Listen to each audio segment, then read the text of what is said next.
Hindi pa man tuluyan nakapagpunas sa mukha si Nami ay bigla na niyang narinig ang katok sa kanyang kwarto.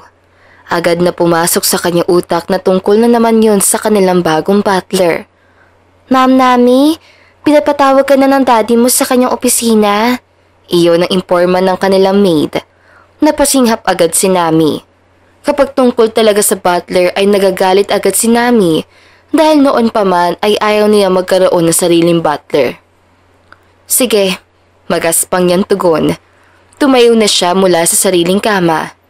Kahapon pa sinabi ng kanyang daddy na may bago na naman siyang butler. She did not like it. Marami na siyang nireklamo sa kanyang daddy pero hindi pa rin siya nito pinapakinggan dahil kailangan daw niya. Mayaman kasi ang kanilang pamilya. Alam niyang para sa kanyang safety ang ginagawa ng kanyang mga magulang. Ngunit gusto ni Nami na masunod na niya ang kanyang kagustuhan sa buhay. Iniisip din niya, hindi naman na siya bata para magkaroon ng butler. Hindi ko na kailangan ng butler. Pinipilit pa talaga, reklamo niya. Na makalabas na siya ng kwarto ay agad siyang tumungo sa opisina ng kanyang daddy. Nasa harapan na siya ng opisina nito. Inayos niya ang kanyang sarili. Bumuntong hininga na muna si Nami bago pinihit ang doorknob. Dad, pugad niya agad. Nang matignan ni Nami ang kanyang daddy na nakaupo sa swivel chair nito, ay nakatingin na pala ito sa kanya. Sa mukha pa lamang nito ay alam na niyang hinihintay talaga siya nito. I don't want a butler, Dad, sabi niya agad. Lumapit siya sa desk nito. Napapansin niya ang daddy na hindi man lang pinakinggan ng kanyang sinabi, kaya mas lalo lang siya nakaramdam ng inis. Nami, darling, you have to follow me. Tugon ng kanyang daddy. Mabait naman talaga ang kanyang daddy. Minsan lang ay pinapangunahan nito ang kanyang mga kagustuhan. Dad, please. Dalaga na ako, oh. Kaya ko nang i-handle ang sarili ko. Depensa naman niya. Tumayo ang kanyang daddy. Saglit pa ay inabot nito ang kanyang magkabilaang pisngi at pinisil nito yon. Darling, kahit dalaga ka na, you just need one. Ako nga ay may 5 akong butler. This is for your safety. Lalo na ngayon na maraming rival ang kumpanya natin. Hindi natin alam kung ano ang kayang gawin ng mga tao na sa paligid natin. Kaya hanggang maaga pa, ay kailangan natin mag-ingat. Paliwanag dito. Mahinhin ang boses ng kanyang daddy. At kapag ganoon ito, wala na siyang magagawa kahit pa siguro na maglumpasay si Nami. Gusto ko lang maramdaman na malaya akong sundin ng gusto ko, Dad. Depensa niya ulit. Bumalik sa pagkakaupo ang kanyang daddy. Hawak na agad nito ang telepono. Magsasalita na sana ulit si Nami ay biglang may tumawag sa kanyang papa. Let me have this call. Nandito na raw kasi ang butler mo. Imporma nito. Napayuko na lamang si Nami kasi wala na talaga siya magagawa. Gusto niyang umiyak pero ayaw naman niyang makita itong mahina siya. Mas lalo lang sigurong isipin ng kanyang daddy na hindi niya kayang protektahan ang sarili. You are my girl, Nami. Hindi ko sasayangin ang bagay na tangi binigay ng Diyos sa amin ng mami mo. Paliwanag nito nang matapos na ang tawag. Sa puntong yun, na-realize niya na hindi naman strict ang mga ito sa kanya. They wanted her to be safe every time. Kaya lang, overprotective ang mga magulang niya. Wala siyang magagawa kundi ang sundin na lamang ang mga ito. Hindi ko kailangan ng butler. Tanging nasabi ni Nami na sa boses pa lamang ay punong-puno ng pagkadisgusto. Pero hindi na nagsalita ang kanyang daddy. Bigla ring may kumatok sa pintuan. It's your butler. Imporma ng kanyang daddy. She was not excited after all. Nag-iba na lamang ang emosyon ng kanyang naramdaman. Galit siya sa kanyang daddy. Hindi man lang ito nararamdaman ang nararamdaman niya. Come in, Rio. Hiyaw ng kanyang daddy. Ilang sandali pa ay bumukas na ang pintuan. Nakayuko lang si Nami kasi wala namang bago. Magkakaroon ulit siya ng bagong butler na sa tingin naman talaga niya, hindi niya na kailangan. Good morning po. Bati ng magiging butler niya. Maliban ni Nami sa puntong yun dahil nagandahan talaga siya sa boses ito, kaya hindi na niya napigilan ang kanyang sarili. Mabilis siyang bumaling ng tingin sa kanyang daddy. Pagkatapos naman ay tumingin siya sa kanyang magiging butler. Shit! Ang hot niya! Giit niya sa kanyang sariling isipan na sa tingin naman niya ay hindi niya na dapat pinupuri ang bagong butler. Gayunpaman ay hindi lamang niya mapigilan ang sarili. Good morning, Rio. Bati rin ng kanyang daddy. Tumayo ito at lumapit kay Rio. Si Nami naman ay hindi pa rin makapaniwala sa kanyang nakita. Sa loob ng maraming taon, tangis si Rio lang ang nagustuhan niyang butler. Ang mga butler kasi niya noon ay mga matatanda na. Pero ngayon, tiyak na tiyak si Nami na binata pa ito. Nami? Sambit ng kanyang daddy sa kanyang pangalan na naging dahilan para tumayo siya. Rio Valvotin, please meet my daughter. Pakilala nito habang nakangiti. Her name is Navi Walkovich. Patuloy pa nito. Nagkamayan ang dalawa. Si Nami naman ay hindi niya mapigilan ang sarili na ilayo ang kanyang tingin sa kanyang butler. Nice to meet you, Nami. Bati pa nito. Inilahad ni Rio sa kanyang harapan ang kamay. Pero tinignan lang ni Nami yun. Gusto niya naman talagang hawakan ang kamay nito. Kaso lang, ayaw niyang maramdaman nito ang kanyang panginginig. Bakit pa hindi sinabi ni Daddy na ganito kahat ang butler ko? Giit niya sa kanyang sarili. Nami, sambit ulit ng kanyang daddy. Doon lang niya mabilis sa kinuha ang kamay nito. Pero hindi naman yun nagtagal. Binawi niya agad. Nice to meet you too, Rio. Nauutan niya sambit. Hindi siya lubos makapaniwala na magugustuhan niya ang bagong butler. Sino pa namang hindi magkakagusto sa isang katulad itong super hot? Saad pa niya sa kanyang sarili. Alright, ngayon naman ay pag-usapan natin ang mga rules na dapat ninyong malaman. Imporma na kanyang daddy. Noon lang naisip ni Nami na bawal pala siya magkaroon ng malalim na ugnayan dito. Kinabukasan ay hindi mapalagay si Nami dahil alam niyang nag-aabang na sa labas ng kanyang kwarto ang kanyang butler. Pero ang hindi niya malimutan ay ang gabing hindi siya makatulog na maayos dahil lagi sumasagi sa kanyang isipan si Rio. Bakit ba naman kasi siya naging butler ko?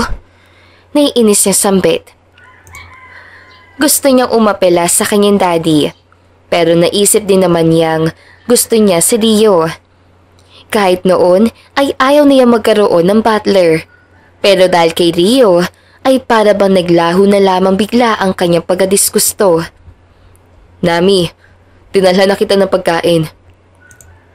Biglang natigilan si Nami sa kanyang paglalakad na sana ay papasok sa kanyang banyo nang marinig iyon. Napangiti na lamang siya dahil sa nararamdamang kilig. Kailangan mo magpigil, Nami. Baka isipin niya na easy-to-get ka. Giit niya sa sarili. Pero bakit naman? Bulong pa niya. Ayaw niya magkaroon siya ng malalim na relasyon kay Rio. Hanggang kaya pa niyang pigilan ang sarili ay magpipigil siya. Wait lang, Rio. Tugon ni Nami kapag kuwan. Mabilis siyang humarap sa pintuan. Pero bago pa niya buksan iyon, ay inayos niya muna ang sarili kahit kakagising lamang niya. Sabi din pala ng daddy mo na pupunta ka daw muna sa farm niya. Aasikasuhin mo muna ang farm ng 1 linggo. Imporma nito.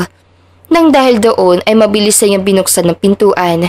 Gayunpaman ay natigilan din siya dahil sa kanyang nakita. Bagay na bagay sa kanya ang uniform. Namamanghang sabi ni Nami sa sarili. Bakit ako pang gagawa nun? Nauutal niya tanong dito. Tinignan niya mula paa hanggang ulo si Rio. Alam niyang napansin ni Rio ang ginawa niya.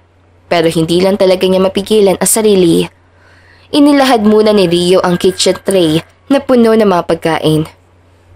Kunin mo muna to. Pero kung gusto mong ilagay ko sa table mo, give me your permission to enter your room. Paliwanag nito. Kinuha na lamang niya ang kitchen tray nito. Mabigat ito, kaya mabilis siyang inilagay sa lamesa ang kitchen tray. Nang makabalik siya sa harapan ni Rio, ay agad siya nagsalita. May sinabi pa ba si Daddy sa'yo? Tanong niya ulit. Hindi pa rin makapaniwala si Nami na parang ayos na lamang sa kanyang may butler siya. Kung hindi lang si Rio ang naging butler mo, tiyak naman magrereklamo ka pa. Giit niya sa sarili. Wala nang ibang sinabi ang daddy mo. Kung pwede daw ay mas agahan natin. Imporma pa ni Rio. Kumunot ang noo ni Nami. So, sasama ka? Nagdadalawang isip na itanong niya iyon. Ngumisi si Rio. At dahil sa pagising nito, ay parang mawawalan siya ng tamang balanse. Para din mauhulog ang kanyang panty. Inay si Nami ang kanyang sarili. Don't you forget that I am your personal butler. Paliwanag nito sa malalim na boses. Naipikit ni Nami ang kanyang mga mata dahil para musika ang boses ito. Nakikiliti siya nang wala sa oras. God, bakit mo ko pinapahirapan ngayon? Pagdarasal ni Nami sa isipan niya. I am just asking you. Pwede rin naman kasing hindi kita isasama doon. Tugon ni Nami kapag kwan. Muling natawa si Rio. Hindi yun maaari. Sabi ng daddy mo na kailangan na 24/7 akong nakabantay sa'yo. Paliwanag dito. Paano kung ayaw ko? Giit ni Nami. Ngunit nabigla si Nami sa sumunod na pangyayari. Nalaki ang kanyang mga mata at muntik pang matumba nang mabilis na inilapit ni Rio ang mukha nito sa kanyang mukha. Well, wala kang magagawa, Nami. You like it or not, I will be protecting you. Saad nito sa malambing na boses. Pagkatapos itong sabihin iyon, ay iniwan siya nitong natulala. Hindi makapaniwala si Nami sa kanya nasaksihan. Sa puntong yon ay hindi niya alam kung magagalit pa siya o matutuwa. God, siya na ba ang lalaki magpapatibok ng puso ko? Tanong niya. Hanggang sa bumalik na lamang siya sa loob ng kanyang kwarto, dala-dala ang ngiting hindi niya akalain na sa tao palang muntik na niyang hindi magustuhan dahil sa ayaw niya magkaroon ng butler. Sana naman hindi na ako mahirapan ito. Saad pa niya na para bang siguradong mapapasa kanya si Rio. Ilang oras siyang nasa loob ng kanyang kwarto. Nang handa na siya para pumunta ng farm, ay agad siyang umalis. Nadatnan niya si Rio na naghihintay na sa kanya salas. Malayo ba ang farm niyo? Tanong nito agad. Kinuha nito ang bitbit niya maleta. Malayo. Kailangan mong magdala ng maraming damit. Paliwanag niya. Ngumiti na naman si Rio. Inilihis ni Nami ang paningin. Ayaw niyang tingnan ang ngiti nitong nakakalaglag ng panty. Sabi ng daddy mo, nasusuotin ko na lang daw ang mga damit niya doon. Paliwanag nito. Nang hawakan na ni Rio ang maleta, ay hinintay siya nitong maglakad palabas ng bahay. I wondered how much my dad pay you. Saad niya bigla. Nilingon pa niya sa likuran si Rio. Nasa harapan na sila ngayon ng kotse. Ngumisi na naman si Rio. 2 billion for this year. Sambit ni Rio. That's so cheap. Sagot naman niya. Para sa isang personal na butler, mababa na ang 2 bilyon para kay Nami. Ngayon lang din kasi siya nag-iinteresado na tanungin ang bagay na iyon. That's a lot actually. Depensa naman ni Rio. Ipinasok na nito ang maleta sa likuran ng kotse. At pagkatapos ay pumunta na ito sa driver's seat para magmaneho. Hindi ka ba marunong magmaneho? Tanong ni Rio sa kanya. Kaagad siyang tumingin dito. Magkatabi lang kasi sila. Sa loob ng maraming taon, bukod sa kanya mga kaibigan ay wala nang nagtanong sa kanya ng tungkol sa ganoong bagay. Natrauma ako, sagot niya. Yun naman kasi ang totoo. Na-aksidente kasi siya noong nagmaneho siya. Kaya simula noon ay hindi na siya nagmaneho. That's so sad. Tugon nito. Hindi na lamang siya sumagot dahil baka kung ano pa ang kanya masabi. Nang nasa farm na sila, ay kahit gusto mang mag-focus si Nami ay hindi ngayon nagagawa dahil nasa likuran niya si Rio. 2 araw na sila sa farm pero 2 araw din siyang bawat galaw ay gusto niya mapansin siya nito. Marunong ka pala mga bayo? Tanong ni Rio sa kanya. Nasa rancho sila ngayon. Lihim siyang napangiti dahil sa tanong ni Rio. Bata pa lang ako. Tinuruan ako ng daddy ko. Sagot naman niya na sobrang proud. Malay ba niya, kahit gusto niyang pagsusungitan si Rio, hindi ngayon magawa. Kasi kapag nagtatanong ito sa kanya, para bang matagal na sila magkakilala at masarap itong kausap. Ikaw pa, marunong ka bang mga bayo? Tanong naman niya dito. Malaki ang ngiti ni Rio. Kakaibang pangangabayo lang ang alam ko. Sagot naman ito na may halong mali siya. Napalihis ang tingin ni Nami sa kabilang direksyon at nagpipigil lamang ng ngiti. Kung ganoon, pwede din naman kitang turuan ngayon, presenta ni Nami. Dahil sa kanya sinabi ay parang na-excite si Rio. Talaga? Tumango naman si Nami bilang sagot. Sa puntong yon, gusto na lamang ni Nami na magkaroon sila ng magandang ugnayan ni Rio. Sa kahit na anong bagay man iyon. Kinabukasan ay maagang nagising si Nami. Nagkape na muna siya bago lumabas sa mansyon at sa hardin, doon niya natagpuan ang kanyang butler.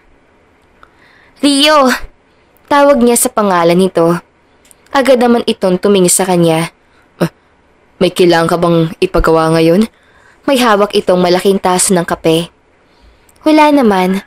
Mabilis din niyang sagot. Ngumiti ito sa kanya. Namiss mo ako? Biro nito. Alam ni Nami na biro lang yon, pero iba ang dating nun sa kanya. Kaya hindi na rin niya napigilang pabirong hampasin ito sa braso. Palabiro ka pala ano? Natatawa niyang tanong. Bagaman ay hindi sumagot sa kanya si Nami. Napatingin na lamang din siya sa tinignan nitong pagsikat ng araw. Anyways, maliligo ako sa ilog na malapit lang dito. Saad ni Nami. Nakita niyang tumingin sa kanya si Rio. And it's private. Simpleng sagot nito. Natawa naman siya. That's not what I mean. Gusto kong itanong sa'yo kung sasama ka ba sa akin doon. We will prepare foods. Paliwanag niya. Natawa na rin si Rio. Kung ganoon, sasama ako sa'yo. Nagtinginan silang dalawa. Pero muling binuwag ng may 3 ibon na lumipad mula sa kaliwang bahagi ng puno patungo sa ibang puno. Nang matapos din ang paghahanda nila ng mga pagkain, ay pumaroon na sila sa ilog. Ang ganda naman dito, namamanghang sabi ni Rio. Tinignan nito ang kabuuan ng tanawin. Kumuha pa ito ng kamera para kumuha ng clip at picture. Tumapat sa kanya ang kamera, kaya nag-post naman siya. It's a video. Natatawang sabi ni Rio. Kaya ang ginawa naman ni Nami ay ngumiti sa video at nag-peace sign. Hanggang sa tinapos na ni Rio ang video. Hindi ko akalain na may ganito pala kayong pagmamayari. Namamanghang sabi nito. Umupo si Rio sa malaking bato. Si Nami naman ay inihanda na ang kanilang mga kakainin mamaya. Noong unang sinabi ito ng taga rito sa akin, talagang inaraw-araw akong bumabalik dito. Na love at first sight ako sa ilog na to, paliwanag niya. Sino ba namang hindi may ilove sa ilog na to, hindi pa? Malinaw ang tubig, presko ang hangin, maririnig ang mga huni ng ibon. Maraming malalaking punong kahoy at maraming isda. Tugon naman ni Rio. Noong una, yun din ang parating gustong puntahan ni Nami. Nakaka-relax dito. Saglit silang natahimik nang wala na silang pag-usapan. Ilang saglit pa ay hindi na makapaghintay si Nami. Hinubad na niya ang kanyang damit. Wait! Pigil ni Rio sa kanya. Agad niya itong tinignan. Bakit? Magpapanti at bra ka lang? Konserbatibong tanong nito. Ngumiti naman si Nami. Hindi ka ba sanay na may babaeng nakapanty at bra lang? Tanong ng pabalik ni Nami. Naramdaman ni Nami na konserbatibong lalaki si Rio. Iniisip din ni Nami na baka hindi lang ito mapalagay kasi silang dalawa lamang na nasa ilog. Hindi naman. Baka mabilis ka lang maginawan. Depensa naman ni Rio kapag kwan. Pero nararamdaman talaga ni Nami na iba ang gusto nitong ipahiwatig sa kanya. Sanay na ako nito, Rio.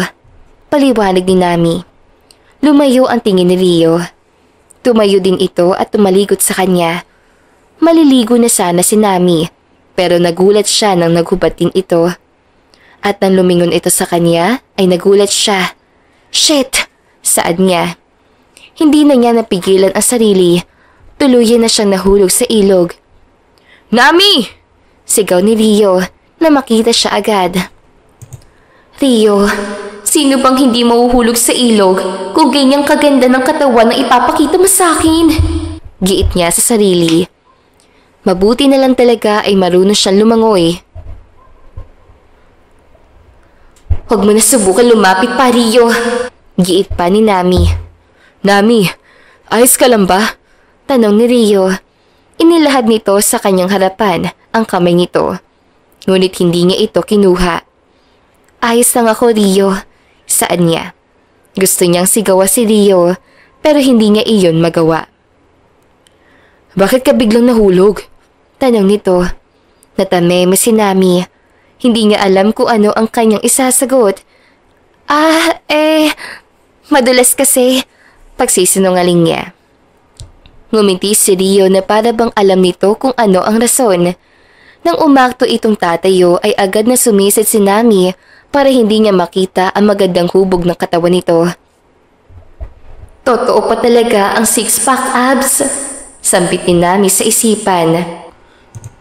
Sa puntong muli siyang umahon ay nanlaki lang ulit ang kanyang mga mata nang makita ang kabuoang ayos si Rio. Bakit ka naka-brief lang? Nauutal niyang tanong.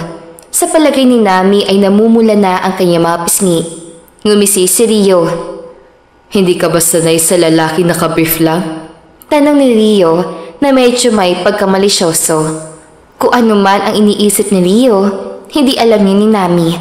Sa puntong yun, totoong hindi siya sanay na may lalaking naka-brief lang na nasa kanyang paligid. Hindi ako sanay. Sagot niyang nauutal pa rin. Kahit gusto niyang magsinungaling ay naisip niyang para saan pa kung nakita niya ito. Tumawa na mahina si Rio. Masasanay ka rin. Tanging sabi nito at lumundag na ito sa tubig. Nang lumipas na ang isang linggo ay hindi maiintindihan ni Nami kung bakit mas lalo pang lumalalim ang kanyang paghanga kay Rio. Akala niya mawawala lamang agad yun. Nagkamali pala siya. Wala ka bang gagawin ngayon? Tanong ni Rio sa kanya. Sa tuwing tinatanong siya nito ay talagang hindi na siya mapalagay. At kahit simpleng galaw nito ay binibigyan na niya agad ng malalim na ibig sabihin. Bakit mo naman natanong? Tanong ni Nami pabalik. Hindi ka ba nababagot dito ngayon? Muling tanong nito sa kanya. Natawa si Nami. Puro na lang tayo tanungan. Tugon ni Nami. Hindi na rin napigilan ni Rio ang tumawa. Aalis na pala tayo mamaya. Biglang sabi nito. Nasa kusina sila ngayon. Pinagluto rin siya ni Rio ng maraming putahe na ang mga ingredient ay nakukuha nila sa farm. This week is a wonderful one, sabi ni Nami. Naalala niya ang mga naranasang kasiyahan kasama ang kanyang butler. Nang matapos ay magluto si Rio ay agad itong umupo sa upuan para kumain na rin. I enjoy a lot, sang-ayon nito. Pero tumahimik si Rio. Siya naman ay napatitig sa mukha nitong hindi nakakasawa. Is there something bothering you? Tanong ni Nami. Agad na tumingin sa kanya si Rio. Pero lumihis lamang ito ng tingin sa kanya. Tell me, Rio. Utos pa niya na para bang maotoridad. Hindi ko alam kung paano ko to sasabihin sa iyo. Panimula nito. Nakatingin na si Rio sa kanya. Kakaibang tingin na parang hindi lamang simpleng bagay ang sasabihin nito. Bakit? Nauutal na tanong ni Nami. Mas lalo lang tumitig sa kanya ng husto si Rio. Pero tumitig din siya dito na para silang nagsusukatan ng mga tingin. May gusto ako sa iyo, Nami. Mahal kita. Saad nito. Mabuti na lang ay tapos na siyang kumain. Kung hindi baka ay nabulunan siya. Sa puntong yun na hindi niya alam kung ano ang kanyang sasabihin. May gusto sa akin si Rio? May gusto rin ako sa kanya. Giit niya sa kanyang sarili. Alam kong imposible mangyaring magkagusto ka sa akin. Kasi butler mo lang ako.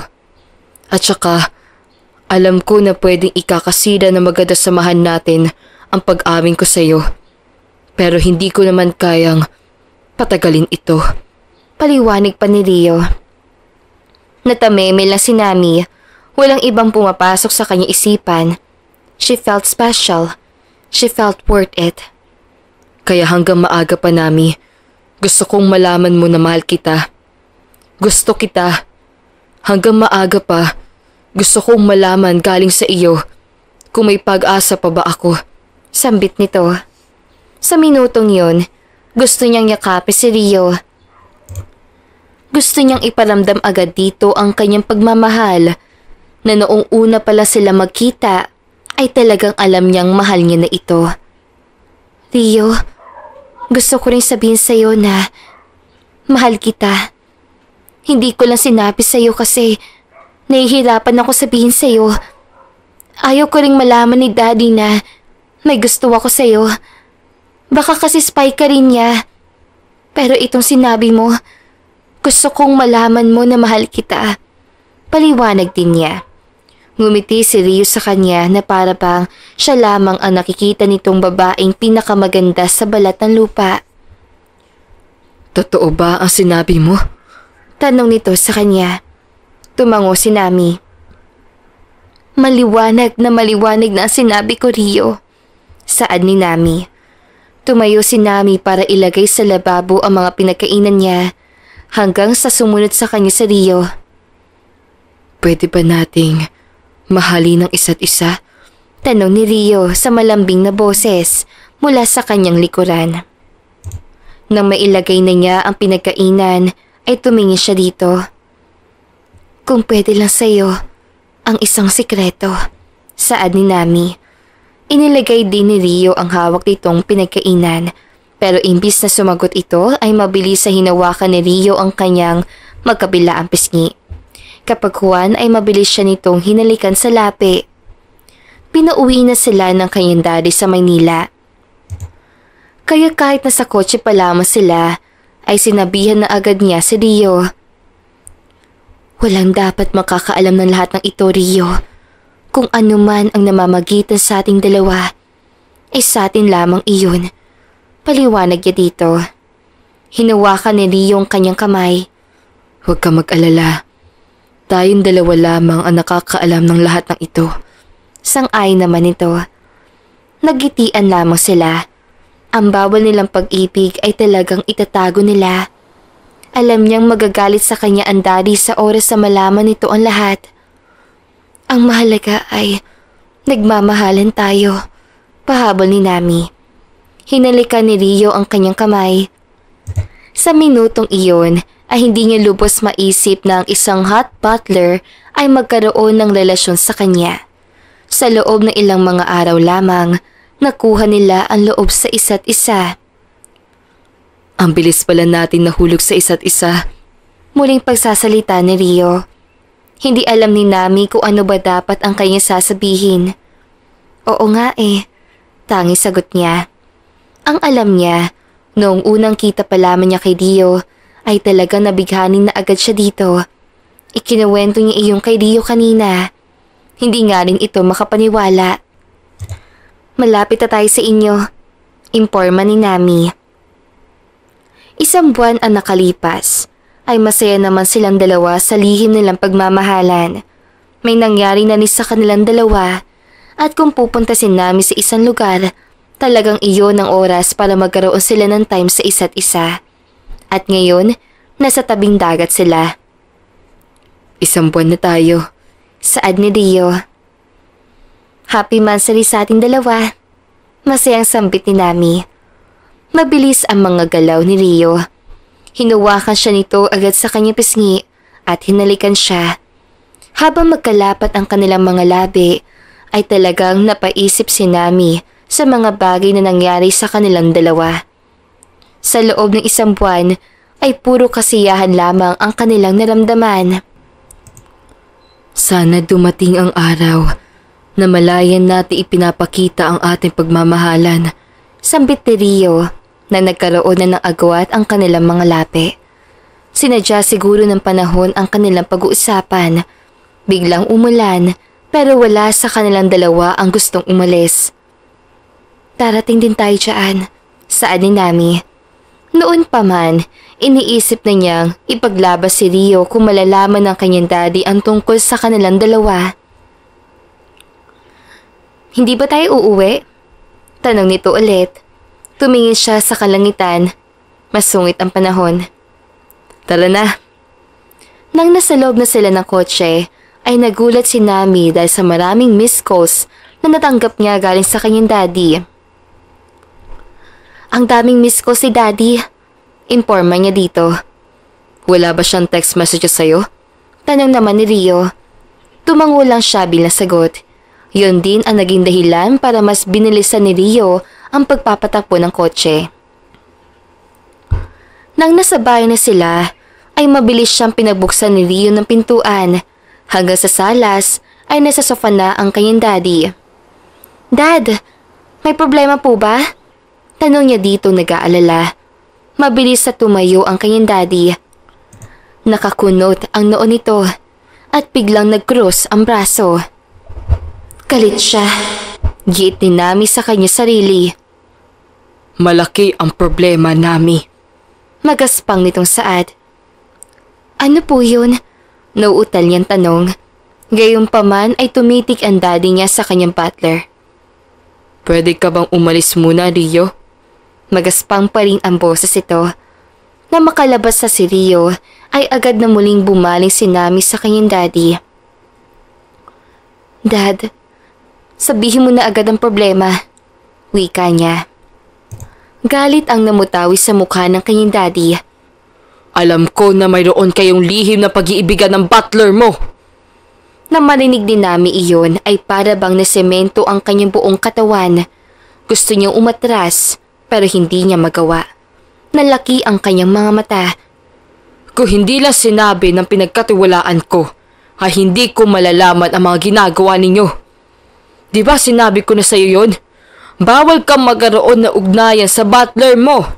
Galit itong pangaral sa kanya. Naipikit ni Nami ang mata saglit. Wala na siyang takas. Totoo naman ang sinabi ng daddy niya. Gayunpaman, tulad ng sinabi niya noon kay Rio. Ipaglalaban niya ito. Mahal ko si Rio, Dad. Nagmamahalan kami. Sa wakas sa depensa niya. Nangunot lalo ang noon nito. Kitang-kita ni Nami ang dismaya sa mukha nito. Hindi ko yan matatanggap. Bilang punishment ay maghihiwalay kayo. Mawawala ng trabaho si Rio at you will be grounded for 1 year. Galit itong sabi. Ano? No! Hindi na niya napigilan ang sumigaw. You can't do that to me, Dad! Nagmahal lang naman ako! Giit pa niya, pero umupo sa sofa ang kanyang daddy. Wala akong ibang magagawa, Nami. I am just being protective to you. Sobra ako na dismaya sa ginawa mo. But Dad, wala kaming ginawang masama ni Rio. Kahit naman siguro ikaw ay alam yon. Singhal din niya. No. Tanging sagot nito. Sa puntong yon ay parang gumuho ang kanyang mundo. Kapag talaga tungkol sa kanyang daddy, ay hindi niya ito mapapantayan. Pero hindi nito pwedeng kontrolin ang buhay niya. I will have my own decision now, Dad. Bigyan mo naman ako ng kalayaan. Singhal niya ulit. Hindi nagsalita ng ilang minuto ang kanyang daddy, kaya muli siyang naghasik ng kanyang damdamin. Mahal ko si Rio. Hindi biro ang pagmamahalan namin. Kaya kahit harangan mo man kami, wala kang magagawa. Hasik niya. Ilang saglit pa ay muling tumingin sa kanya ang daddy. I will arrange you with someone that could not be Rio. Matagal ko na itong gustong mangyari. Napag-usapan na namin yun ng aking kaibigan. Paliwanag nito, para may tumunog na malaking bell malapit sa kanyang tenga na naging dahilan para mabingi siya. Ano? Kaya mo ba talaga yung gawin sa sarili mong anak, Dad? Are you sick? Tanong niyang galit na rin sa kanyang daddy. Para ito sa kinabukasan mo! Malakas sa sigaw nito, pero hindi na siya muli nakipag-away sa kanyang daddy. Mabilis siyang tinalikuran ito. Nang nasa second floor na siya, ay malakas siyang sumigaw na maririnig ng kanyang daddy. I hate you, George Walkovitz! Pagkatapos niyang isigaw ang pangalan ng kanyang daddy, ay pumasok na siya ng kwarto para doon na niya ilabas ang kanyang iyak. I can't believe this! Singhal niya. Inihagis niya sa bintana ang kanyang unan. Hindi na niya pinigilan ang kanyang iyak. Sa minutong iyon, hindi niya akalain na mabilisan din malalaman ng kanyang daddy ang lahat. At hindi niya naisip noon na ganito pala kalala. I hate you, Dad! Sigaw pa niya. Nang makita niya ang mamahaling vase sa galing pa sa Amerika, ay binasag niya ito. Kapag kanyang daddy na ang nagagalit, ay wala siyang magagawa. Her father is the CEO of the companies. Sa sinabi pa nitong i-arrange marriage siya, ay talagang hindi niya ito mapipigilan. Ipaglalaban pa rin kita, Rio. Sambit niya ang punong-puno ng galit para sa kanyang daddy. Kinagabihan ay lumabas siya ng kanyang kwarto dahil nagugutom na siya. Pumasok siya sa kusina, pero nandoon ang kanyang daddy. Nagla-laptop ito. Gayunpaman ay hindi niya ito pinansin. Binilisan niya ang pagkuha ng snacks sa cabinet. Umalis sa si Rio. Imporma nito nang aalis na sana siya ng kusina. Naging dahilan yon para ipikit niya na mariin ang kanyang mga mata. Gusto niyang sigawan ulit ang kanyang daddy, pero pagod na siya makipag-away pa. Gawin mo na lang ang gusto mong gawin, Dad. Tangis sagot niya.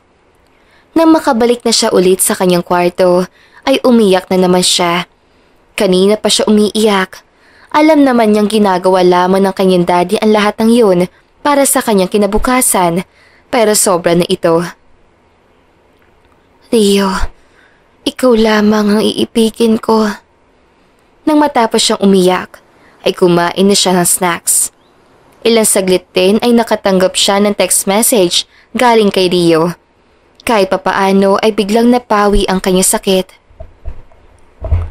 Ayos lang ako, Nami. Huwag kang mag-alala sa akin. Kapag naging maayos na ang lahat, magkikita tayong dalawa. Ngunit hindi napigilan ni Nami ang kanyang mga luha. Mabilis itong kumawala sa kanyang mga mata. Nag-reply agad siya. Tatakas ako bukas, Rio. Kunin mo ako sa amusement park. Makalipas ang 2 buwan, simula noong tumakas si Nami sa poder na kanyang daddy, ay hindi siya nito nahanap. Sumama siya ng tuluyan kay Rio. Hindi mo ba na-miss ang daddy mo? Tanong ni Rio sa kanya. At ngayon nasa poder siya ni Rio. Namimiss ko rin naman siya. Pero sa ngayon, ay galit pa ako sa kanya. Totoong sagot ni Nami. At hindi lang niya lubos maisip ngayon ay ang katotohanan na mayaman pala si Rio. Galing pala ito sa mayamang pamilya ng mga butler. Sigurado ako na galit ang daddy mo ngayon sa akin. Saan nito? Ayos lang yun. Ang pinag-alala ko lang din, baka puntahan niya tayo dito sa inyo. Saan niya? Hindi naman kasi yun imposible dahil alam nito ang mga ilang impormasyon ni Rio. Kung mangyayari man iyon, ay ihaharap naman kita sa kanya, Nami. Tugon naman ni Rio sa malambing na boses.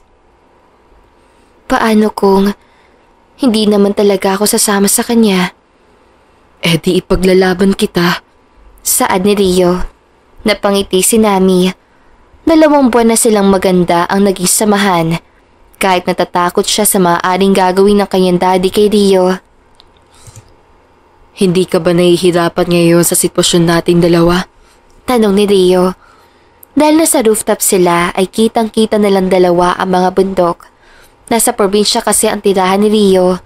Sobra siyang nagandahan sa buhay na mayroon ito. Medyo.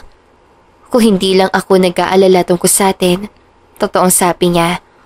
Pwede ka naman bumalik sa daddy mo. Biglang sabi ni Rio. Dahil sa sinabi nito ay bigla siya natigilan. Agad siyang napatingin dito na para bang may mali sa kanilang dalawa. Hindi ko gagawin yun kung hindi ka sasama sa akin. Depensa naman niya. Natahimik silang dalawa ni Rio. Wala na rin siyang sasabihin. Basta ang iniisip niya ay ang manatili siya sa poder nito. Mas masaya siya kapag nandiyan si Rio. Ilang saglit pa muling nagsalita si Rio. Ayaw ko rin kasing isipin na ako ang dahilan na magkakaroon pa kayo ng hidwaan ng daddy mo, Nami. Kung ako lang din na masusunod, ay ayaw na kitang ibalik pa sa daddy mo. Pero syempre, mas lalo na siyang magagalit sa'yo kasi lumayas ka. Paliwanag nito. Ang kapeng na sa kanyang tabi ay mahigpit niyang hinawakan. Sadyang natigil lang siya sa kakainom. Masaya ako sa piling mo ngayon, Rio. Ayaw ko munang kausapin ng daddy. Depensa naman niya. Mabilis sa hinawakan ni Rio ang kanyang kamay. Humaplos-haplos ang kamay sa palad dito sa likuran ng kanyang kamay. Mahirap ang sitwasyon natin ngayon, Nami. Mahal kita na sobra. Pero kung ano man ang gusto mong gawin, susuportahan kita. Paliwanag nito. Sandali pa ay hinalikan siya nito sa pisngi.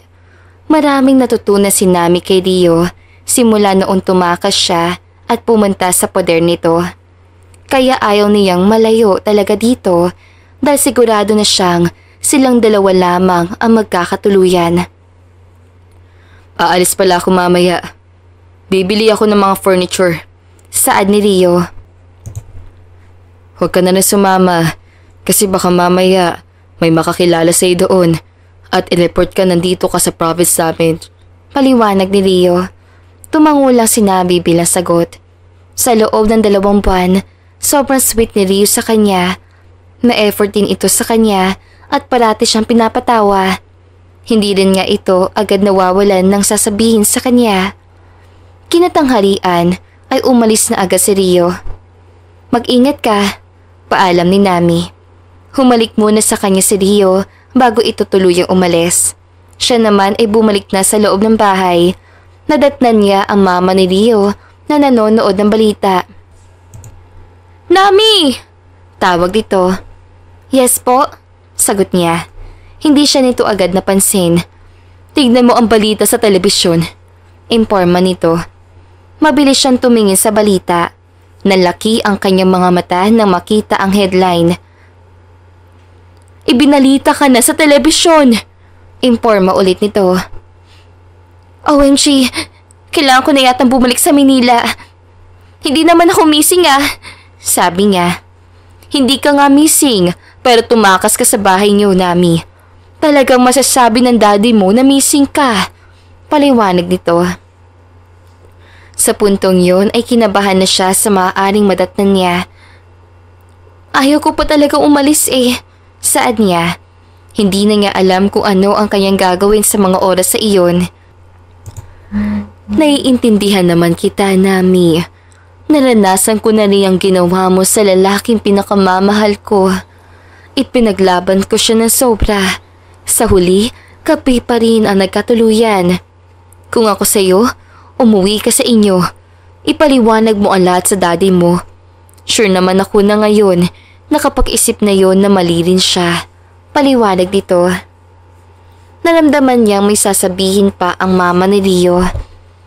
Kung ganoon po, bukas sa iuwi ako sa Maynila. Malungkot niya sabi. Kasi iniisip niyang walang kasiguraduhan ang kanyang pag-uwi. Hindi niya maipapangako kay Rio na makababalik agad siya. Ayaw niyang matagal silang hindi magkikita. Pagpalain ka ng Diyos, Iha. Tanging sambit ang mama ni Rio. Gagawin ko ang lahat ng makakaya ko. Giit ni Nami. Tumabi na lamang siya sa mama nito at nakipagkwentuhan sa ibang bagay kahit gumugulo na sa kanyang isipan ang mga bagay na kailangan niyang intindihin. Kinagabihan ay hindi pa nakauwi si Rio. Nagtataka na rin siya na baka ay may nangyaring masama dito. Hindi pa ba nakauwi si Rio? Tanong ng mama ni Rio na makapasok siya sa kusina.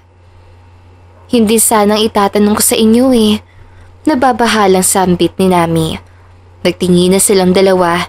Sa minutong yun ay pareha sila ng iniisip. Baka marami lang yung binili. Muling pagsasalita nito. Ngunit sumapit na lamang ang hating gabi ay hindi pa nakauwi si Rio. Nag-aalala na po talaga ako. Nababahala niya sabi dito. Nasasalas sa sila. Panay ang kanya tingin sa relo at sa kanya cellphone. Nakailang miss calls na rin siya pero hindi man lang nag-reply si Rio. Ibang-iba kasi ang kanyang kaba. Baka nga ay may nangyari ng masama sa anak ko, Nami. Tatawag na talaga ako ng mga pulis. Saad nitong naiiyak na rin. Hindi na napigilan ni Nami ang kanyang mga luha. Baka may kinalaman si daddy nito. Nang sabihin niya iyon, ay nagtingin na silang dalawa. Hindi niya sana sasabihin iyon, pero yun na lang bigla ang pumasok sa kanyang isipan. Pumunta ka bukas sa Maynila, Iha. Giit nito. Maagang bumiyahe si Nami. Mabuti na lang ay walang delay sa mga flight. Nang makarating siya sa Maynila, ay hindi na siya nagpatumpik-tumpik pa. Dumiretso na siya sa kanilang bahay. Dad! Tawag niya na sobrang lakas, kahit nasa labas pa siya ng bahay. Walang sumagot sa kanya. Nang pihitin niya ang doorknob ay bukas ito. Pagbukas niya nito ng tuluyan ay bumungad sa kanya ang nakatali na si Rio. Rio? Hindi makapaniwalang sambitin namin sa pangalan nito. Kitang-kita niyang nahihirapan si Rio sa kalagayan nito. Nakaramdam agad si Nami ng awa. Mabilis niya itong nilapitan. Akmang tatanggalin niya sana ang nakatali sa katawan ni Rio ay natigilan siya nang marinig niya ang mga yapak ng kanyang daddy. Dad! Singhal niya nang sa wakas ay magkaharap na ulit sila. Kitang-kita niya ang galit ito. Halatang-halata na pinagplanuhan nitong makidnap si Rio. Bakit mo to nagawa kay Rio? Magaspang niyang tanong kahit halata rin namang natatakot siya sa maaaring panggawin ng kanyang daddy. Alam ko na alam mo ang dahilan, Nami. Singhal nito. Hindi na napigilan ni Nami ang kanyang mga luha.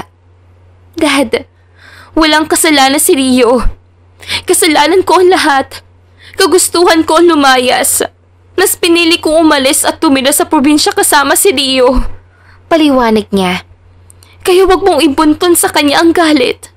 Sa akin ka magalit. Patuloy pa niya. Sa puntong yon ay talagang nagagalit na siya ng sobra sa kanyang daddy. Hindi niya akalain na darating ang araw na ganito talaga lalala ang gagawin nito. Nami, sinabi ko naman sa'yo na wag mo suwail ang kagustuhan ko, di ba? Para naman sa'yo ang mga ginagawa ko. Mabagsik nitong paliwanag. Dad, para sa'yo lang naman talaga tungkol ang lahat eh. You are so selfish. Mabagsik din niyang linta niya. Nami, nangihinang sambit ni Rio. Napatingin na agad siya dito pero hindi siya makalapit dahil nasa tabi lang nito ang kanyang daddy. Nami, itong ginagawa ko ay hindi lamang isang kaselfishan ko. Para talaga to sa'yo. Kung alam mo lang ang tunay kong dahilan ay maiintindihan mo ko. Sambit nito. Natigilan si Nami. May dahilan? Galit lang ang dahilan ng kanyang daddy. Giit niya sa kanya sarili. Wala akong makitang ibang dahilan para magawa mo ito sa akin. Ayaw mo lang talaga mapunta ako kay Rio na akala mo ay isang mahirap na tao. Hindi siya mahirap, Daddy. Pero hindi rin yun ang naging dahilan para piliin ko siya. Dahil kay Rio, mas naramdaman ko na sobrang laya ko. Sa katunayan nga, sa tuwing nandiyan siya, nakakalimutan ko ang lahat ng problemang ikaw rin ang dahilan, Dad. Paliwanag niya. Napaiyak na rin si Nami. Ayaw niya masaktan ng kanyang mga salita ang kanyang daddy. Pero hindi na niya mapigilan ang kanyang sarili dahil nasasaktan na siya na sobra. Isa lang ang gusto ko, Nami. Bumalik tayo sa dati. Saad nito na parang pinal na iyon. Pinunasan ni Nami ang kanyang mga luha. Binalingan niya muna si Rio na nakagapos pa rin. Muli siyang tumingin sa kanyang daddy na punong-puno ng galit.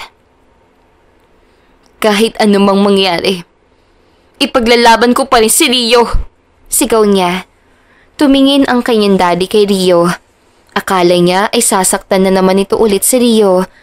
Pero bigla nitong tinanggal ang mga gapos. Kung yan talaga ang gusto mo, ibibigay ko.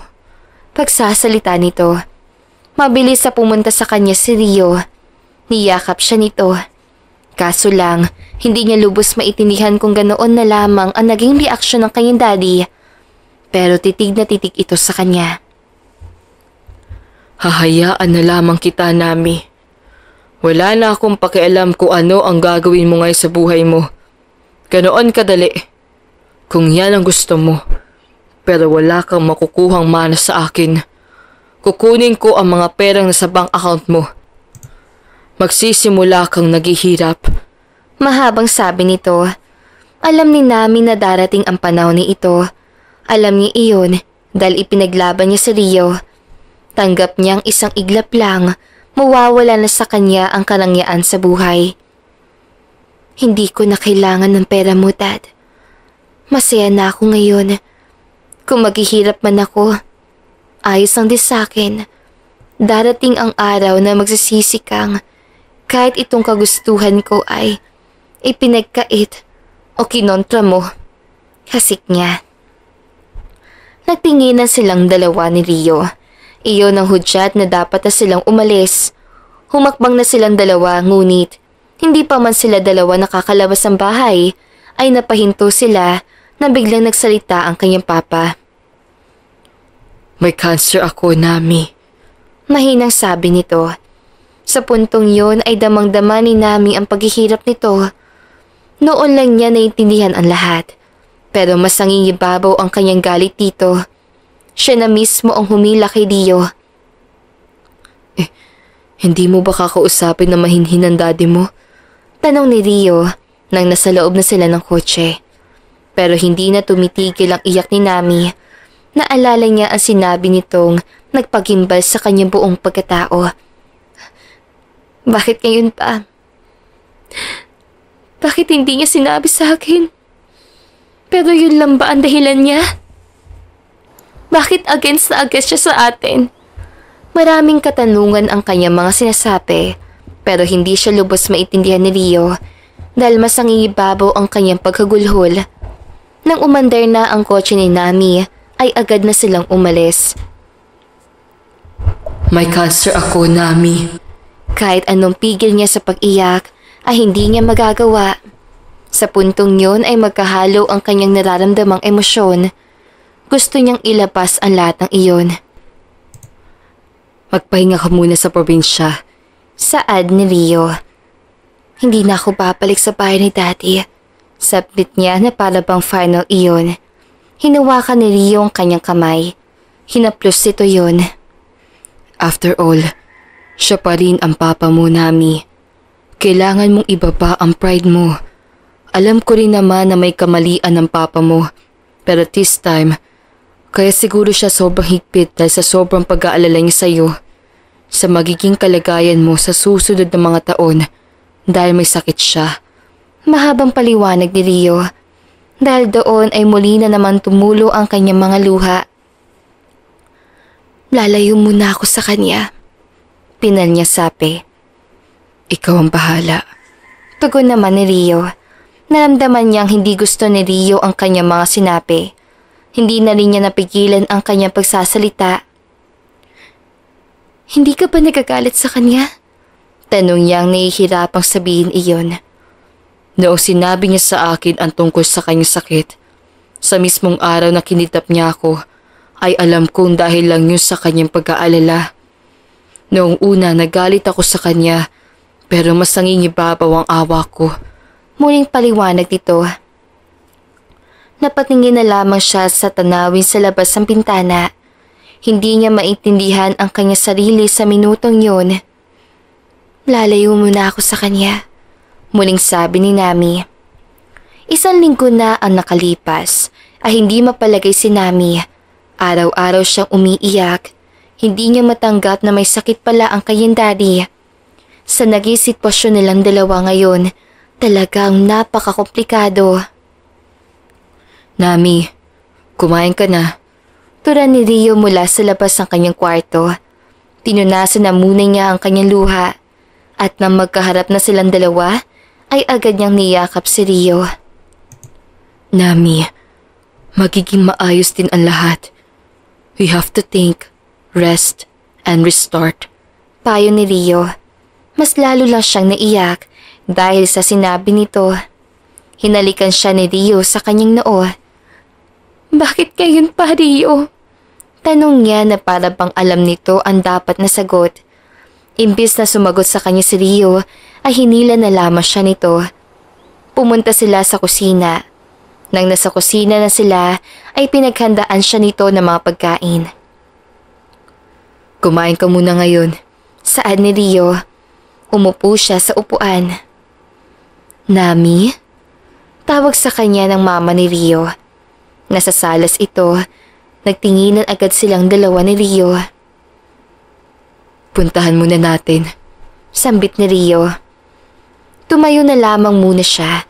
Wala rin naman siyang ganang kumain. Nang nasasala sa sila, ay agad na nagsalita ang mama ni Rio. Ibinalita sa telebisyon ngayon ang papa mo, Nami.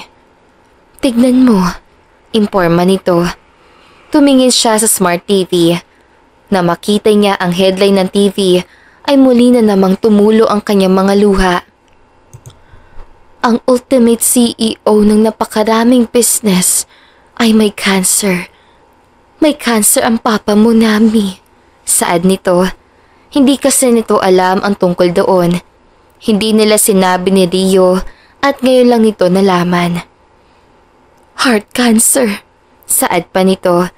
Naipikit na lamang ni Nami ang kanyang mga mata. Bigla ay niyakap siya ni Rio. Isang mahigpit na yakap. Hindi ko pa siya kayang harapin ngayon. Totoong sabi ni Nami. Akala niya si Rio ang magsasalita, pero nagsalita ang mama nito. Naintindihan kita, Iha. Wala ka namang magagawa dahil nangyari na ang nangyari. Kung ako sa'yo, ipahinga mo muna ang sarili mo. Huwag mo munang isipin ang daddy mo. Kasi kung ganyan din naman, kailangan mong ipahinga ang sarili mo. Saad nito, nagtingin na silang dalawa ni Rio. Hinawakan ni Rio ang kanyang kamay. Muli na naman siya nitong hinila papunta sa kusina. Tama si Mama, Nami. Kailangan mo ipahinga ang sarili mo. Nag-uumapaw pa sa iyong katawan ang galit mo para sa papa mo. Saad naman ito. Kumain na muna sila. Pero kaunti lang din ang kanya kinain dahil wala talaga siyang gana. Pupunta tayo ngayon sa tabing dagat. Saad ni Rio. Tumangulan din siya. Malaking bagay na rin yun dahil para maibsan niya ang kanyang nararamdamang lungkot. Kinabukasan ay maagang nagising si Nami, pero bigla siyang nakaramdam ng pagkahilo at talagang masusuka siya. Ayos ka lang ba? Tanong ni Rio. Nagising ito nang dahil sa lakas ng kanyang pagsusuka sa loob ng banyo.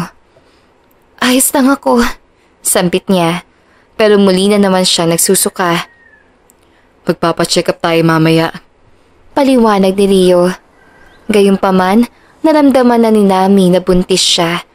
May nabasa kasi siya noon na kapag ganito nagsusuka ang isang babae na walang dahilan sa umaga, ay may posibilidad na buntis ito. Rio, buntis yata ako. Saad niyang ay naman agad paniwalaan ang kanyang sinasabi. Ano? Nahalata niya ang kasiyahan sa boses si Rio, pero si Nami ay hindi niya magawang maging masaya. She knew it is a blessing, pero mas iisipin niyang may sakit lang din siyang lagnat. Pero hindi naman ako sigurado, saad niya. Mabuti na dalhin na lamang kita sa ospital para ma-check up ka. Paliwanag naman ito. Lumabas na siya ng banyo. Pagkaraan din ng ilang oras ang kanilang paghahanda, ay tumungo na sila sa ospital. Dapat natin i-celebrate kung buntis ka man, Nami. Masayang sambit nito. Maliban ni Nami, hindi niya talaga magawang magsaya. Hindi na muna, Rio. Ayaw ko munang intindihin yun. Tiyak naman ako na baka lalagnatin lang ako. Depensa naman niya. Pero agad na hininto ni Rio ang kotse. Ayaw mo bang magkaanak tayong dalawa? Tanong ni Rio. Sa puntong yun, iba ang tono ng boses ito. Galit ka pa? Nauutal naman niyang tanong. Nami, kung ano man ang problema mo, ilabas mo na yan. At kung totoo ka mang buntis, ay hindi pwede sa kalusugan mong parati ka lang nalulungkot. Paliwanag dito. Malay ba niya ay biglang uminit ang kanyang katawan. Naiinis siya at nagagalit pa rin. Hindi sa ayaw kong mang magkaanak, ay ayaw ko lang munang maiba pa kung inintindihin ngayon. May sakit ang daddy ko. At hindi kami bate. Ako pa nga ang dahilan ng mga problemang yon. Depensa naman ni Nami.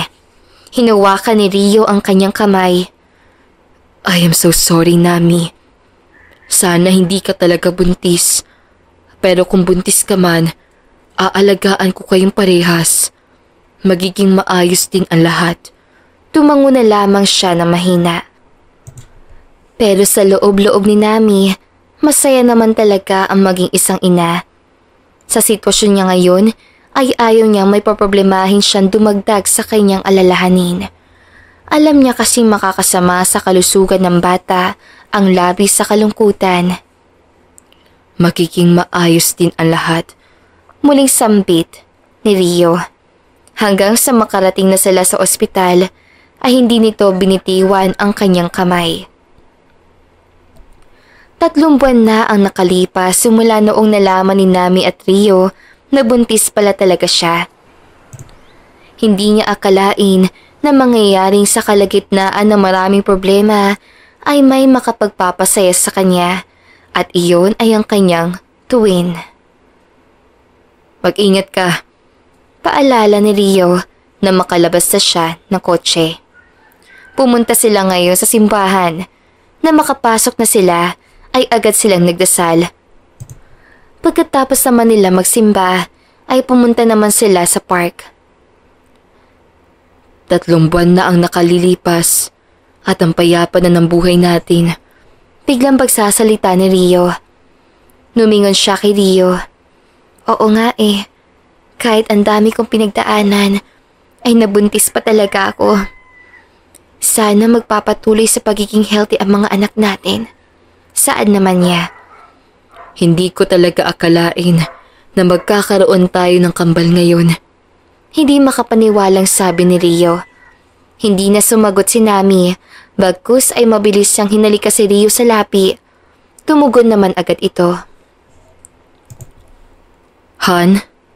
Sambit nito sa kanilang call sign. Sa tuwing tinatawag siya ni Rio sa kanilang call sign ay talagang napapangiti siya. Hindi ka pa ba uuwi sa inyo? Galit ka pa rin ba sa daddy mo? Sunod-sunod nitong tanong na may pag-aalinlangan. Hinawakan pa siya nito sa kamay at haplusin ito. Hindi ko alam, Han. Baka sa susunod na lang para hindi maapektuhan itong mga anak natin. Alam ko na darating ang araw na uhupa rin ang galit ko sa kanya. Paliwanag naman niya. Hindi ka ba naaawa sa kanya ngayon? Muling tanong nito na para pang nasa hot seat siya. Actually, naaawa naman ako. Wala siyang kakampi ngayon sa bahay. Si Mami kasi ay may ibang pamilya. Kahit maganda naman ang kanilang paghihiwalay, ay hindi naman bumibisita si Mami. Kaya ayun, ako lang talaga ang kakampi niya. Pero heto ako ngayon. Heto kaming dalawa. Parang wala na ugnayan sa isa't isa. Mahabang paliwanag niya. Tumayo si Rio. Magagalit ka ba kung ako mismo ang pupunta doon sa inyo? Dahil sa tanong ni Rio ay natigilan siya. Hindi ko alam. Baka kung ano pa ang gagawin ng daddy ko sa iyo. Hayaan mo, next year, kasi alam mo naman na manganganak na ako noon. Babalik ako. Paniguradong hindi na ako ang dating matigas ang ulo at sobrang ma-pride. Kailangan ko lang talaga ngayon ng layo sa kanya. Muli siyang hinalikan ni Rio. Uwi na tayo. Saad nito nang matapos siyang halikan. Nang nasa bahay na sila ay agad siyang umupo sa sofa. Nanonood lang siya ng balita.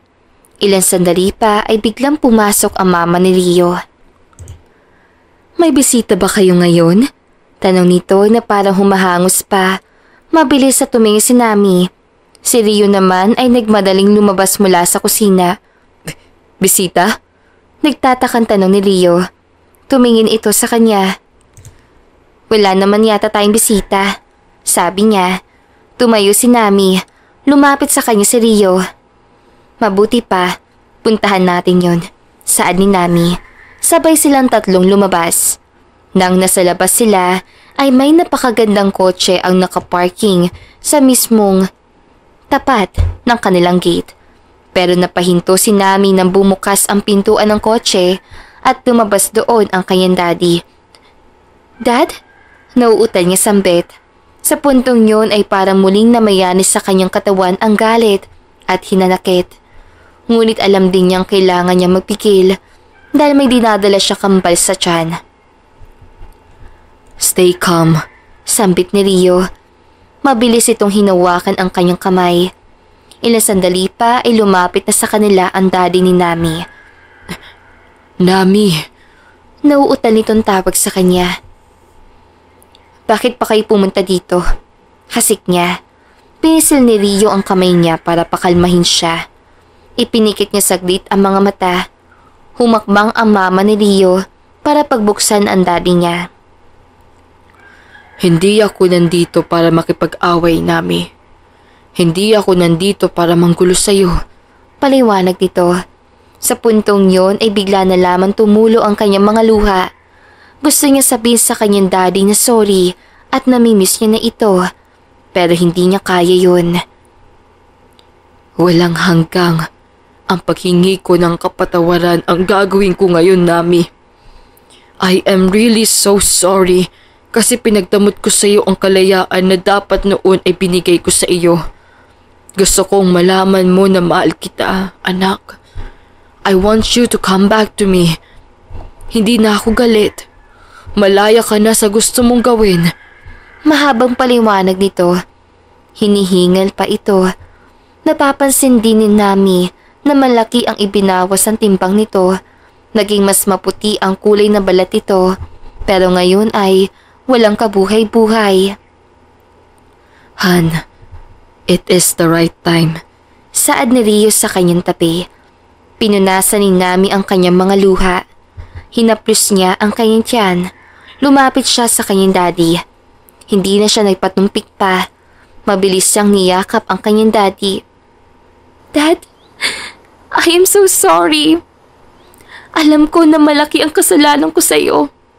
Marami akong kasalanan. Tinalikuran kita sa mga oras na dapat ay nandoon ako para sa iyo. Saad niyang umiiyak na. Nang kumawala siya sa yakap nito, ay hinawakan nito ang kanyang magkabilaang pisngi. Dumapo ang labi nito sa kanyang noo. Matagal na kita ang pinapatawad, Nami. Gusto kong ako mismo ang magsasorry ngayon. At bago man ako mawala dito sa mundo, Sana tuluyan mo na ako mapatawad. Sabi nito sa malungkot na boses. Umiyak na umiyak si Nami kahit anong punas niya. Ang kanyang daddy naman ay umiiyak na rin. Dad, pinapatawad na kita. Magsimula tayong ulit. Isang pamilya. Isang masayang pamilya. Nahihirapan niyang pagsasalita. Sa puntong yon, nangihina ang buong katawan ni Nami. Muli na lamang niya niyakap ang kanyang daddy. Magsisimula tayo ng bagong yugto. Sambit nito. Hinaplos nito ang kanyang likuran. Hindi pa huli ang lahat, Dad. Sambit din ni Nami. Ilang minuto silang nagkaganoon. Nang matapos silang magyakapan at masiguradong maayos sa ang lahat, ay ibinalita agad ni Nami sa kanyang daddy ang alam niyang magpapasaya dito. Dad, buntis ako. Magkakaapo ka na. Masaya niyang sabi, sabay punas ang kanyang luha. Nagpunas din ang kanyang daddy. Tinignan nito ang kanyang tiyan.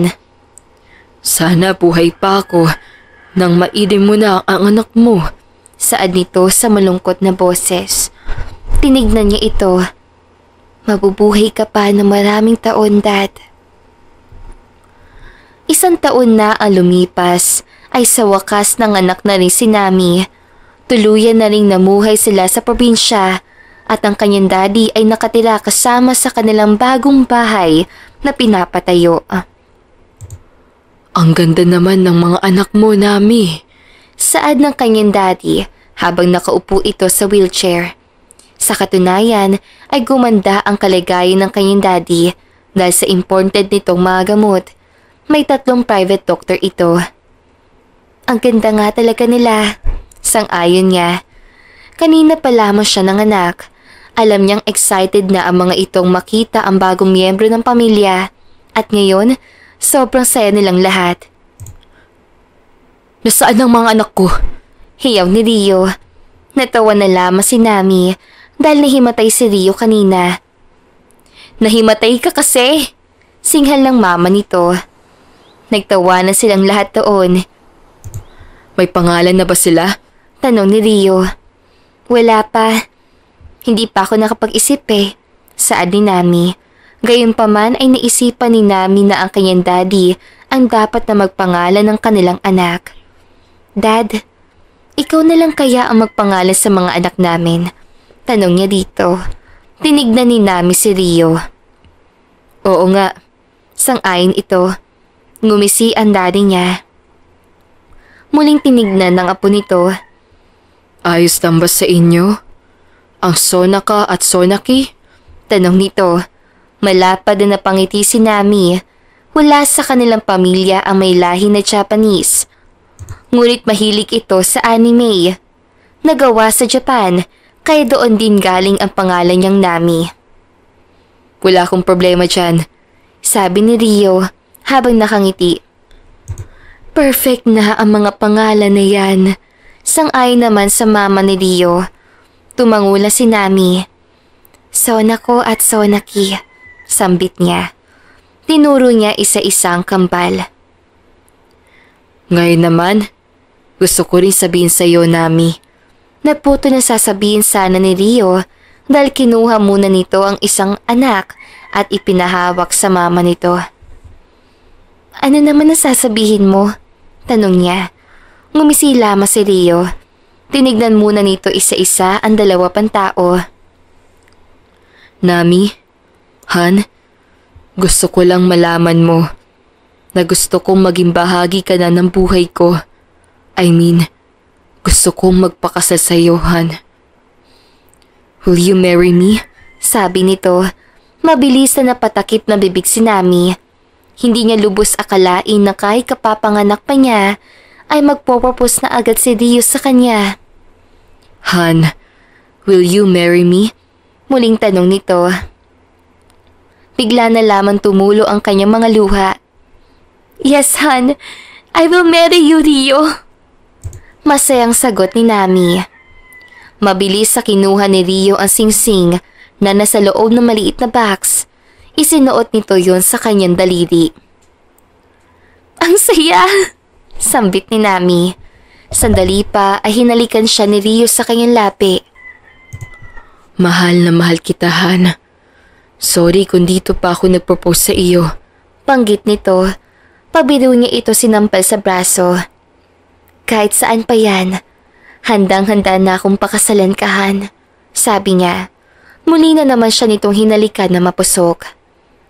Maka nakakalimutan ninyo na nandito pa kami. Putol lang kanyang papa. Natigil naman si Rio at nagtawa na silang lahat. Lumipas pa ang 2 buwan ay naghanda na ngayon si Nami dahil ito na ang araw kung kailan sila mag-iisang dibdib ni Rio. Ito ang isa sa pinakamasayang araw na nangyari sa kanyang buhay. Nami, Tawag ng kanyang daddy. Wala na ang kanyang makeup artist pero babalik yun mamaya. Dad, sambit din niya. I am so happy for you, sweetheart. Malambing nitong sabi. Tinignan ni Nami ang kanyang daddy na tumabi sa kanya. Dad, thank you. Masayang pagpapasalamat ni Nami. Hindi ko akalain na darating pa ako sa kasal ninyo ni Rio. Thank you for doing this, sweetheart. Marami din ako na-realize sa buhay ko. Bago ako mawala sa mundong ito, naranasan kong makita ang mga apo ko at makita kang masaya sa buhay na tinahak mo ngayon at ang makita kang nakasuot ng bridal dress. Thank you sa pagpapatawad mo sa akin, Nami. Mahabang lintanya ng kanyang daddy. Umiiyak na pala ito. Hindi na rin napigilan ni Nami ang kanyang mga luha. Ako dapat ang magpapasalamat sa iyo, Dad. Mula pa naman noong mahirap tayo hanggang sa naging CEO ka, ay tinaguyod mo kami ni na Mami. Hanggang sa ngayon, nandito ka para sumuporta sa akin. Ako ang dapat magpasalamat sa iyo. Saan niyang naiiyak na rin. With this second chance na binigay sa akin ng Panginoon, hindi ko ito sasayangin na ibigay sa iyo ang lahat ng suporta ko. Paliwanag pa nito. Tumayo si Nami. Hinarap niya ang kanyang daddy. Niyakap niya ito na mahigpit. Thank you for everything, Dad. Masaya, ngunit umiiyak niyang sabi. Sandali pa ay may kumatok na sa kwarto. Come in! Magsisimula na daw pang wedding ceremony. Imporma nito. Kumalas na sa yakap si Nami. After my wedding, Dad, we will go to Paris. Sambit niya. Hinawakan siya ng kanyang daddy sa kamay. Isa yung hudyat na dapat na silang pumaroon sa beach para simulan na ang wedding. Ang ganda mo ngayon sobra, Nami. Lintanya nito. Malapad nang umiti si Nami.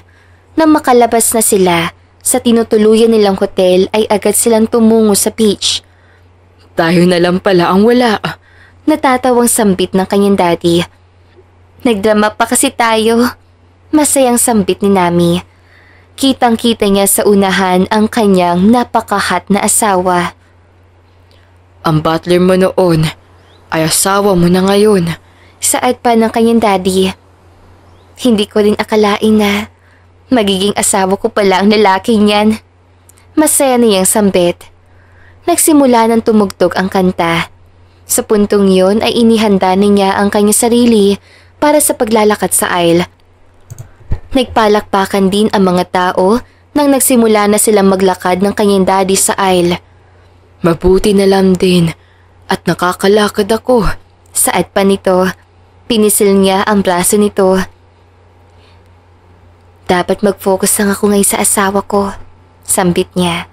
Habang patuloy pa rin siya sa paglalakad, ay kitang-kita niya si Rio na panay ang punas ng luha sa mga mata. Napangiti na lamang siya. Ang isang butler niyang naging asawa, isang maunawain at sobrang bait. Hindi lang pala ito isang hot na butler, full package pa. Mahal na mahal mo talaga si Rio, ano? Sambit ng kanyang daddy. Sobra. Tanging sagot niya. Sa puntong yun, mas tinitigan niya si Rio. Alam niyang ito na rin ang simula ng kanilang bagong yugto sa buhay. Isang masaya at payapa. At dito na nga po nagtatapos ang magandang istoryang ito. Hanggang sa muli, paalam!